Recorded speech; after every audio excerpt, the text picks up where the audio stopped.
So whenever you encounter adversity or loss or extreme limitation that suddenly comes into your life, some kind of disruption that comes into your life, uh, that is a call to come more intensely into the present moment, first of all.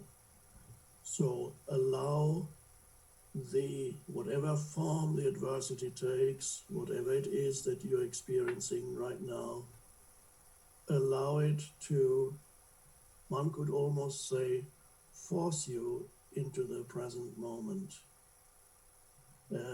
If you're not in the present moment, you will be in a state of fear. So the first step for manifesting something better is to forget about manifestation and be completely concerned with the present moment only and give your fullest attention to the present moment. That includes not only whatever is happening around you at the present moment right now, your sense perceptions and so on. This is, of course, part of the present moment. It also concerns the thoughts that you're going through your mind at the present moment. So there's a huge difference between having thoughts go through your mind and being aware that certain thoughts are going through your mind at the present moment. This is something very important, easy to overlook. Thoughts go through your mind all the time. For most people, particularly people who have not awakened yet in any way, who are still unconscious, which means completely identified with a thinking mind. For those people, there's no awareness behind the thought. This is why we say they are unconscious. Without awareness, there's only the movement of thought, and the movement of thought reacts to whatever is happening around you, and the way in which the movement of thought reacts to whatever is happening around you depends on the way in which your mind has been conditioned by past experiences. So the conditioning of your mind determines how you react to things that are happening around you, how you interpret them, what kind of narrative you create around what is happening around you. You talk to yourself. That's the voice in the head, the thought processes. This talking to yourself becomes a narrative. Without awareness, you are completely identified with the stream of thinking that is reactive to whatever is happening around you. And if something is happening that is challenging, in other words, some kind of adversity, limitation, loss or disruption of your life, then the normal thing for most people is a very scary narrative that arises in your mind. The way in which you interpret what's happening is scary because you're not only looking at what's happening now, you're also extrapolating from there and saying, how is this going to affect me? What's going to happen tomorrow, next week? There's the future. You project yourself into the future where you see things are getting even worse than they are now.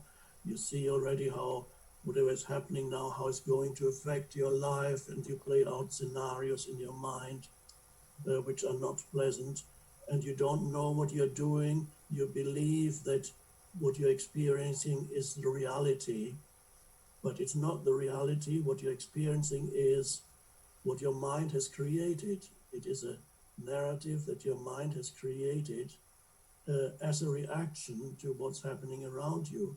So you're not experiencing reality. You're confusing what is happening in your mind with reality. So once an awareness comes in, the awareness, another word for it is presence. When awareness comes in, you suddenly become aware of the kind of thoughts that your mind is creating. And that is the beginning of awakening, spiritual awakening, the awakening of consciousness. That is to become aware of the way in which your mind functions and what it says. And this is why it's so important to become conscious of the present moment, because that is an intrinsic part of being present, is to become aware of what your mind is doing in this moment. And this is why I said the first step is to forget about wanting to manifest something different. We can go there later. The first step is become more intensely, more acutely aware of the present moment, because if you're not without that awareness, you are at the mercy of your mind, the conditioned mind, without even knowing it. You have become a victim of your mind. And so it is true to say that for many people, their worst enemy lives between their two ears, and they don't know it. So the most foundational step is coming into the present moment, which implies the arising of awareness or presence. And as that awareness arises, you become aware not only of your immediate surroundings, which is part of the present moment, but you also become aware of the thinking mind and what thoughts is your mind producing. And you look at are these thoughts reflecting truly a reflection of reality, or are they a fiction that my mind is creating, projecting itself into the future, where things are usually seen as going to get worse? And then you experience the emotions. The emotion usually reflects mind activity. So if your mind is producing thoughts that are telling you that your situation is dangerous or critical, although in the present moment it is very unlikely, highly unlikely, that your situation is dangerous or critical in this moment. If it is dangerous or critical, of course you take action. You have to do something to get out of this immediate challenge. But it's highly unlikely that in this moment there is immediate danger, or your situation is critical right now. So it's first step then is coming into this moment and realizing, okay, you become aware of sense perceptions. Then you become aware of thoughts. It may take a little while for some people who are deeply identified with the stream of thinking. It may take them, it may not even be very easy at first to become aware of sense perceptions, which is part of being present. Why is it not easy for many people to become aware of sense perceptions? Because their entire consciousness is continuously being absorbed by the conditioned mind, and so their entire attention is in the thought processes. So their entire attention is consumed by unconscious thought processes, and so they go. And if somebody says to them, become aware of your surroundings, it may not be easy at first for people who are deeply, deeply trapped in fearful thinking, particularly, to even liberate some of their attention, so to speak, to extract to take some of your attention away from thinking and to direct it towards sensory perception. So you may find, particularly when you find yourself in a challenging situation, when the mind has become very reactive and is thinking and thinking, what am I going to do now? What's going to happen to me? I need to do something, but I don't know what. And all kinds of scenarios. So your mind is, your attention is completely taken up by the unconscious thought processes. And if then I say, or whoever it is says, become aware of your sense perceptions, you may find there is an almost magnetic pull by your mind. It wants to continue thinking, and it has a certain, I sometimes call it, a certain gravitational pull. There's a gravitational pull like a magnet, and you cannot free even a small part of your conscious attention and give it to sense perception. And sometimes you have the mind may even be creating a thought that tells you why you cannot give attention to sense perception, and that thought might tell you, what's the point? I've got other problems now. I have to think about my life. I can't. This is completely irrelevant. I have to solve the big problem of me, my life situation. I have to think about this. Don't tell me about become aware of my surroundings. Sense perception is pointless. So that the gravitational pull of the conditioned mind is there, and it might even find some kind of justification to prevent you from taking attention, even some attention, away from unconscious thinking. But once you discover that, you say, okay, you don't have to believe in every thought that arises in your mind. You don't have to believe every thought. Okay, even that little realization, I don't have to believe in every thought that comes into my mind, is already the beginning of a liberation from your mind. Oh, I don't have to believe in every thought. Interesting. Because that already implies that there's at least a minimum of awareness. It's not just the thought processes. When you realize that you don't have to believe every thought in your mind, then that already implies that there's some awareness there because it's only from awareness you can be aware of a thought. This is a very subtle thing. It's fundamental to understand this, because your mind, your consciousness has another dimension. There's a dimension of consciousness in you that we can call awareness or presence.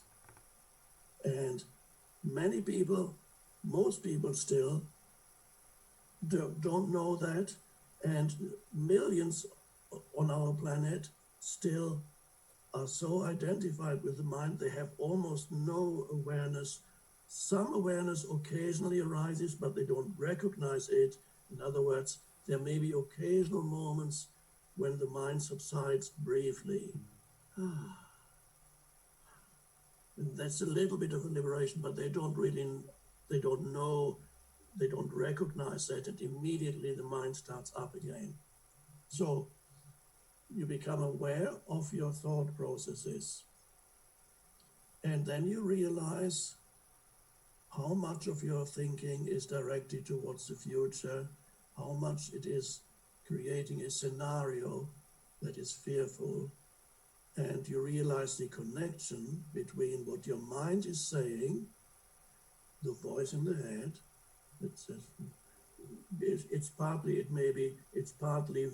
voice in the head that thinks about, It could also be a visual images that arise to accompany the voice in the head. There are visual images that arise, and when these visual images arise, then, for example, you see yourself suddenly as a homeless person sitting on a bench. Oh my God. You see yourself living in your car. Oh my God. And fear arises. But the thing is, if you were actually living in your car for a while, as some people are, and if you became present in that moment, it wouldn't be that bad. It actually, there were times, occasionally somebody once gave me an old car. That was the first car I ever had. That was shortly after I spent a period of homelessness. There were sometimes nights when I spent in that old car, and I enjoyed it tremendously. It was just almost romantic to be in this little bubble. This is just a little anecdote. What this is pointing to is really the present moment is never quite as bad as the mental projection of some future bad moment. And in the mental projection of some future bad moment, there's nothing you can do about it. But if there's something in the present moment, you can meet whatever arises with the power of your conscious presence. This is what is. And you come into this moment and become aware of this moment and realize in this moment there is no problem as such. That's a very strange realization. It's not a denial. It's not a denial. It takes you to a deeper level, a deeper consciousness, and that is presence or awareness. So you realize coming into this moment, you've taken some attention out of your thinking mind, and some attention now goes into sense perceptions. This is a very important part of becoming present. And in this moment, sense perception means you look around and you listen, whatever noise may be there, and